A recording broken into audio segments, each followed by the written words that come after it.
What's up, everybody? It's Stephen A. Williams, president and founder of the creditrepairshop.com. And in this video, I'm going to talk about something that is very concerning that I've recently found out that debt collectors are starting to try to use to collect debts, especially people who have student loans. First, I want to look at it. I thought that this was so important that I told my staff that we're going to have a special meeting about this, that I want to make sure that we cover this. So I'm going to go back to my desk over here. And, I'm always going to be researching, checking out what's going on with debt collectors to see what are their strategies, what are they doing, updates, all that type of stuff. And if you saw yesterday's video pertaining to New York, or the video before this one, if you're watching this in the future, that New York has changed some laws regarding debt collections that are purchased, the older debts. They've made it a lot harder for debt collectors to be able to collect on those. But this is something here that is going to affect a lot of you if you have student loans. And it was a recent story that I had saw where it says debt collectors, it says here, debt collectors are leveraging the courts more than ever, and this may have significant consequences for Americans.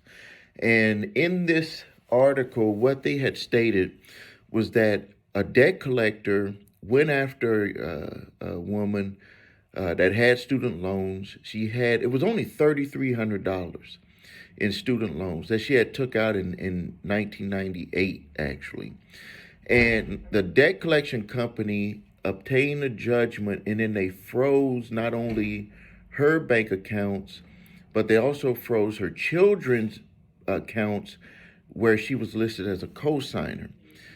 I hadn't never heard of this happening until I read this article here. I'm pretty sure it's happened a lot, but it looks like what they're starting to do is if they see, and I guess when something that just happened with the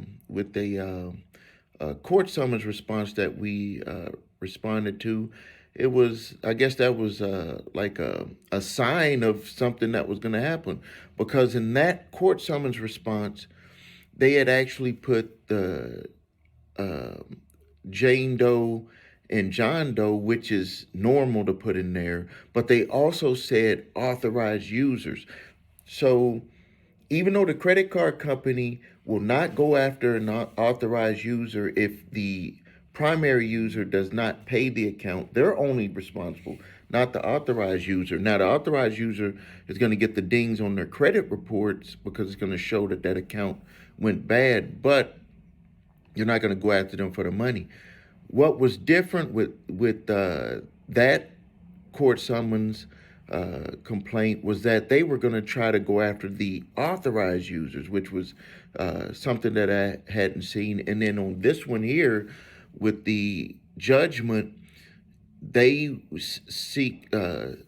froze not only her bank accounts, but her children's bank accounts where she was listed as a co-signer.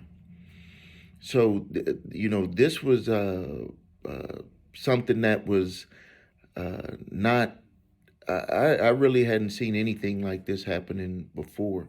So it looks like what they're going to do is they're going to start to not only go after the bank accounts if you live in a state where they can do this. They can do it in all the states, but most of them they don't. They just go to seek the judgment, and then they'll try to do garnishments. But in some states, there's 3 states where they can't garnish, and this is the strategy that they do, is that in a state that they can't garnish, they can actually go after your bank accounts a lot easier. In the states that they can garnish, they can't go after your bank accounts a lot easier, but they can if it's a business account.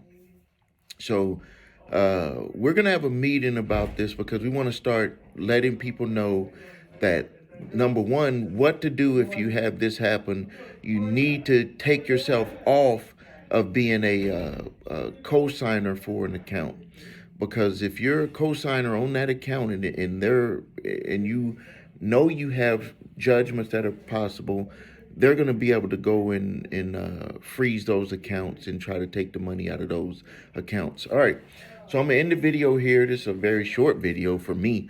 If you need help with your credit, please visit us at thecreditrepairshop.com. Watch the video, What Makes Us Different, so you can see my two-phase settlement process and my 8-point validation process for preparing credit. If you need your credit reports and scores, go to the website your3scores.com. And if you have debt collectors coming after you, grab my 3-pack of letters: statute of limitations letter, debt validation letter, and cease and desist collection activities letter. Thank you for your time. Make sure you subscribe. Make sure you like this video and post your comments. Thank you.